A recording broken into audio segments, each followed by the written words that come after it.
I hadn't thought about it until last week, but it seems to have snowballed into something that's gotten out of control. I was looking through some photos while helping my mother move when I saw him for the first time in 15 years. Dad had passed away a few months ago. Mom was just starting to clean out some of his things. The picture had been taken at a birthday party, my 9th birthday party, and it showed my friends and I standing in front of the house, smiling as my mom took the picture.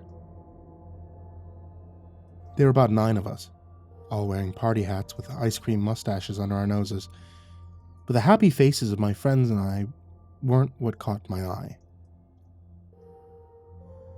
It was the gaunt man standing in the window of the living room, the one looking out at us with the empty black eyes and the sinister little smile.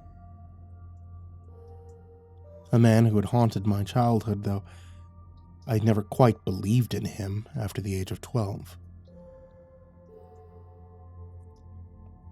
Mr. Danver. A specter that my late father had brought to life. I remember the first time I ever heard of Mr. Danver, and the memory made my skin crawl. It wasn't scary because of what I'd been told, but because of the unwilling way my father had shared it. I was 5 and we were getting ready to go to preschool. I hadn't slept well the night before and I was cranky as I sat at the table and picked up my breakfast. I was wearing half my school clothes, 1 sock, no shoes, and I was so far from being ready that when my father saw me, you could just tell he knew we were going to be late. Come on, kiddo. You need to get a move on. Finish your breakfast, get your clothes on. Find your shoes, let's get on the road. I don't even remember what I said to him. Something snarky, grumpy. And when he turned back to me, he spoke before he had quite made up his mind to. Better hurry and get ready before Mr. Danver comes to get you. The silence that hung after that statement was enough to make me turn my head to look at him. And that's why I saw him when he slowly put a hand over his mouth. He was looking at me like he'd just sworn, and he was afraid that I would start repeating it. He seemed terrified by the notion of what might suddenly come out of his mouth. "Who's Mr. Danver?" I asked. And that seemed to seal the deal. Dad went rigid. Not all at once, but slowly, like something petrifying. His eyes stared out at nothing, his mouth opening a little bit as he gasped slightly. His body seemed to be trying to fight whatever was going on and failing, his mind railing against the inevitable. He looked like a landed fish, struggling to breathe even as it struggled with the hook that had pulled it from the waters of life. And when I asked the question a second time, the hook seemed to find its anchor, and he stopped fighting. He comes for bad kids, naughty kids, and kids who don't listen. He finds where they hide, and they go missing. When Mr. Danver comes to town, you better beware. When Mr. Danver comes to town, you better be scared. He's tall and old, with skin so thin. His hair is wisps, gray as tin. His teeth are sharp. His eyes are black. He'll drag you off and you'll never come back. When Mr. Danvers comes to town, you better beware. When Mr. Danver comes to town, you better be scared. He delivered it all in the well-trained cadence of an off-Broadway actor at an audition. It sounded like something he had repeated 1,000 times, and I realized even then that it was something I would never forget. The scariest part about it wasn't what he said, it was how he said it. The voice was so different from Dad's that it was like watching a ventriloquist talk through him. Suddenly it felt like a stranger was in the house, and I shuddered as a cold chill ran through me. I didn't say anything in the face of that silence, but when I lifted a hand to my eyes, I realized I was crying. Large, Silent tears were sliding down my face, and as my dad came out of his trance, he started crying too. He came to scoop me into his arms and pressed me to his chest as he repeated the same thing again and again into my corn silk hair. I'm sorry, God help me. I'm so sorry. When Mom came home to find us both watching Disney movies on the couch, she asked why he had called out of work and not taken me to school. When he explained the situation in soft tones, he pressed his mouth against her ear, and she joined us on the couch and pulled me into her lap. That was the first night I saw the old Spector, but it wouldn't be the last. I woke up with the most profound chill I'd ever had. It ran up my cheek like mice feet, and my eyes popped open as I lay in my bed. The room was dark, my toys casting shadows across the floor as the moon crept in through the window. But I knew those spooky shapes were not the source of my discomfort. I could almost imagine that I heard the song Dad had sang as it scampered in with the air conditioning in the vent. I could see the dust motes and the moonbeams as they boogied to the haunting chorus. And as I stared at them, that's when I saw him. He was hunkered down in the corner, his knees against his chest and his arms resting on his knees. He was looking at me from the pit of shadows where he sat. And when he realized I was looking back at him, I saw a wide grin stretch across his face. His toothy mouth stretched ear to ear, and as he stood up I could hear his joints popping like kindling wood. His hair sat neatly on his head, looking like the hair you saw in zombies and horror movies, and it brushed the ceiling as he stood. He rose until his head nestled in the corner of the ceiling, his frame all of 8 feet tall. He had a hat in his hand, a round thing I would later learn was called a bowler hat, and his arms were covered by a rich black suit coat. He was wearing a suit beneath, but I was only vaguely aware of it. As he rose, the moon casting his features in contrast, I was mesmerized by his eyes. They were dark pits of shadow that looked at me with mirthful knowledge. "Sorry to wake you," he said, his voice sounding like someone who'd lost their breath to excitement. "I just wanted a peek. I'm sure I'll get a closer look sometime. Toodaloo." I started screaming then, and when Dad came in and turned the lights on, there was nothing in the corner but the star stickers that stuck to the ceiling above the spot. Those stickers never glowed again. I took them down when I noticed and threw them away. I was afraid he'd gotten his taint on them.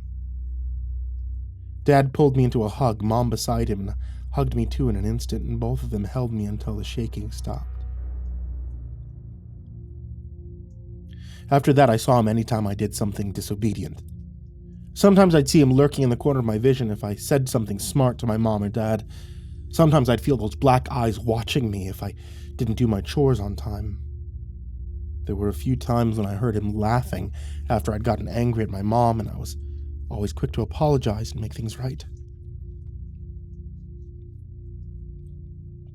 Mr. Danver made me conscious of my actions in a way that I'd never been before.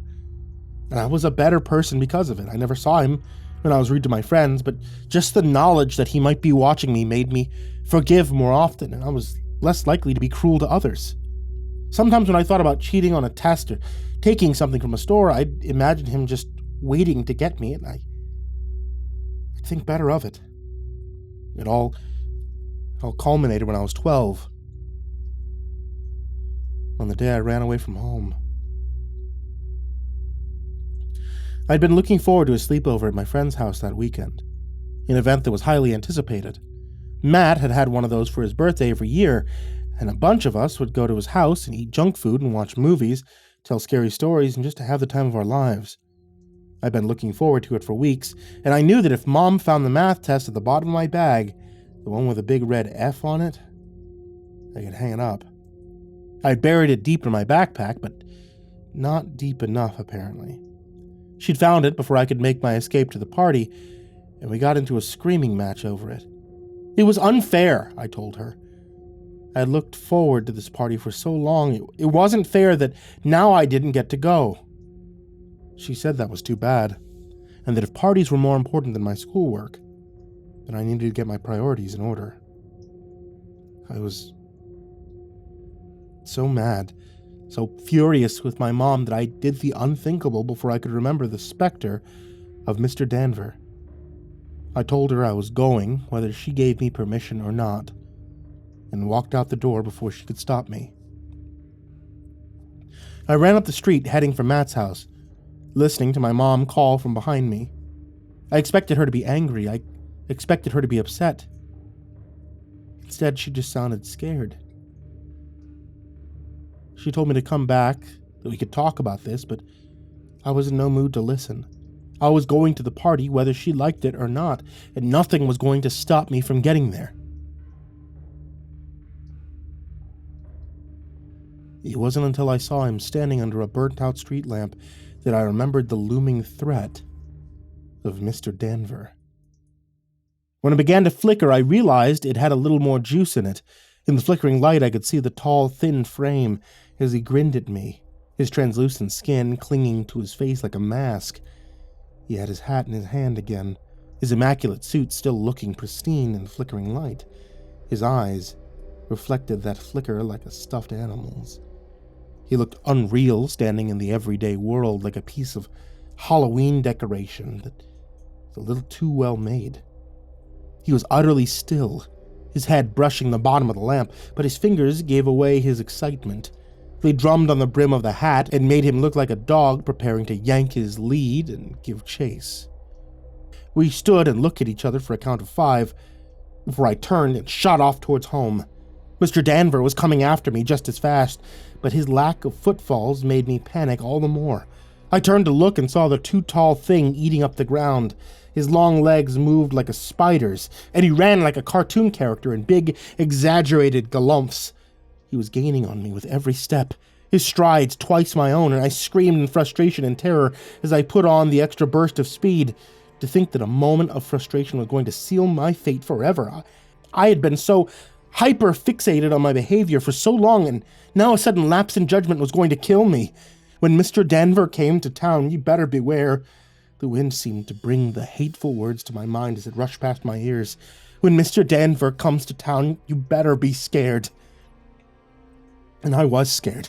I was terrified, and when my house came into view, I was afraid that I would get snatched within view of the front door.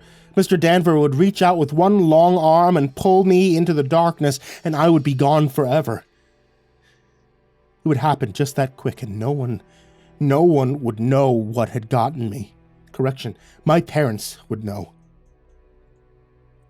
They would know, but how could they tell anyone? To admit to such would make them sound nuts. Probably make people think they had been responsible for my disappearance. I turned suddenly, going through the gate and running up the walk. I felt the icy chill of Mr. Danver's hand as it passed inches from me.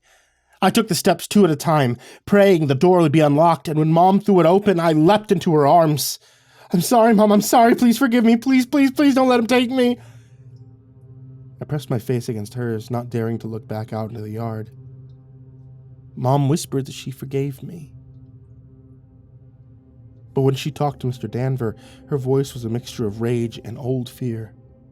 "Get out of here, all's forgiven. There's no misdeed, you can't take him." I kept my face pressed against my mom, but I still heard Mr. Danver's spidery voice when he answered. "Another time, then." And when I peeked back, he was gone. Dad came home an hour later, getting off early after Mom called him, but I was still shaking and sobbing on the couch. "Why?" I asked him when he came to join me. "Why did you ever tell me about Mr. Danver?" My dad was quiet for a moment, thinking about his answer, before sighing and saying, "Because it's not something I ever meant to do. It happens, and someday it'll happen to you as well.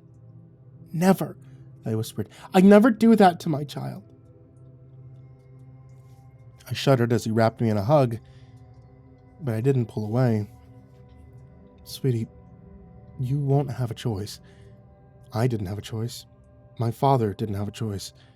No one has a choice. Once you know about him, the knowledge demands to be shared. His name's dark knowledge, secret, shared by many. And it must be served. That's when he told me how he came to know about Mr. Danver from his father. I don't know, I was playing something on the couch. My dad told me to clean my room. I ignored him. Wanted to finish my game when he said, if I don't go do it now, just call Mr. Danver. I looked up when he said it. The look on his face was confused and afraid. Dad, your grandpa wasn't always the nice guy that you know. He joined AA when I was in high school, but before that he was a drunk. He'd be a mean drunk too, and I should have known better than to hesitate when he asked me to do something. He said I asked who Mr. Danver was, and he sang me a little song. It was the soberest I'd ever seen him until that point. The words were forced out of him like vomit. And when he finished, he threw his arms around me and told him how sorry he was. Dad looked at me and his eyes were hollow pits. I saw him in my room that night. It wasn't the last time either. He told a story to Mom, the one about his father telling him about Mr. Danvers. She had cried and said that she'd seen him too. Her dad told her too, and one day, you'll tell your kid. You won't want to, but you won't have a choice. The song is as inevitable as Mr. Danver. What you got there? I jumped as Mom came in and found me looking at the picture. I put it in my pocket, not wanting to remind her about Mr. Danver if I could help it. I moved on to another box. Mom taking the box of photos that I'd been looking through and tried to put the name out of my mind. It was easy to do as I worked, but I sat at home later, still sore from a day of moving furniture and sorting boxes. I started to think about it. If my parents and I knew about Mr. Danver, did anyone else? I pulled up Reddit and made a post before I could think better of it. I don't know if you could transfer the knowledge like this, but I wanted to know bad enough to find out. Hey guys, just remembered something from when I was a kid. I wanted to know if anyone else had heard of it. My dad told me a spooky story about Mr. Danver. I was a kid saying that he would come get me. My mom knew about it too, but I was wondering if anyone else had heard of it, or if it was something that he made up. It had barely sat for 5 minutes before I got a response. It wasn't the last either. Yeah, my dad told me about it when I was little. Seems like I must have had nightmares about it, because I can remember dreaming he was in the corner of my room sometimes. Oh my god, so weird. That's exactly what my mom called it too. It was weird when she told me too. I thought that she was having a seizure.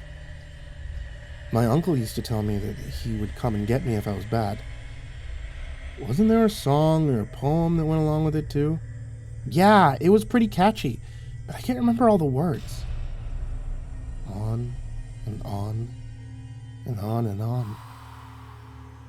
The thread had around 100 comments. Not all of them were from Americans either.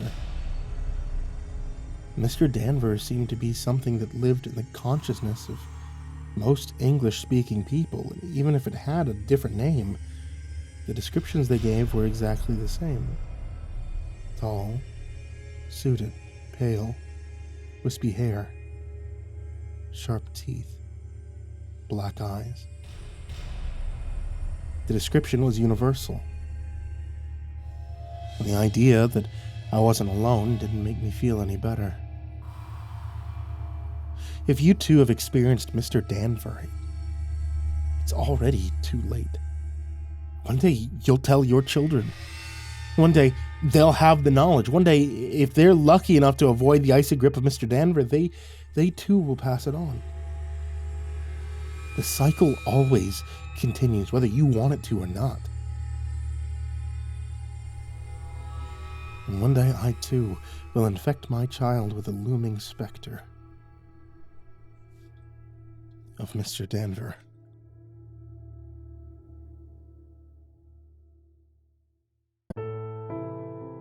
Hey there kids, it's me, MrCreepyPasta, and I just wanted to tell you thank you so much for watching tonight's video, or by listening to tonight's episode of the podcast. I know I haven't had as many updates as I would like to have on the channel lately, and things just kind of get really hard with shit that's happening in my family. But hey, I wanted to say thank you so much for being around, thank you so much for still supporting me and for coming back to listen to new stories. If you guys want to get updates anytime that I do upload, then please go ahead and hit that subscribe button and ring the bell. Or if you're listening over a podcast, I think it's still a subscribe button or a follow button or whatever happen. Those happen to be. As always, I want to give a very big thank you to everybody out there on patreon.com/MrCreepyPasta. A very, very big thank you to everybody there, and to especially Jordan Humble, Diana Kraus, King Crab, Calcifer420, Veronica Lynn Lopez, Marlon Chavez, Azazel66603, Ethan Leon, Polaris Prospect X, Blake Rattler, Viceroy Scorn, Samara Lynn, Disciple, SullyMan, Brandon Mendoza, BrimstonePandemonium, Caltuna, William Wellington, Scruffy the Janitor, Brenna LaQueda, Canizales, Smiley the Psychotic, Dante Kinkade, SimbasBloodyMojo, CursepoxPrimarch, M, Jettis Pet, Clonable, J. Kieran, Mike, Himbo Jerry, Crusader Chocobo, Remember the Sun, Estebean, Our Minute Second Time, Seclude, Salty Surprise, Red Shadowcat, Turtleman, Mr. Marcus Blitz, Voice of Sand, Ficomel, Melted Lake, Tully Sue, Croconut 509, Stricken, Freddy Krueger, Hades Nephew, Tommy Walters, Acid System, Sky Harbor, Nico Kyle, Tristan Pelton, Ball Arms the Rat, The Ginger Bros, Daniel Polson, and Cody Kinchin. To all of you guys there, everybody who's down in the description, and everybody who can just give $1, I want to say thank you to you guys. And if you would like to join this list in the description, head over to patreon.com/MrCreepy. And if you would like to join this list in the description, sweet dreams.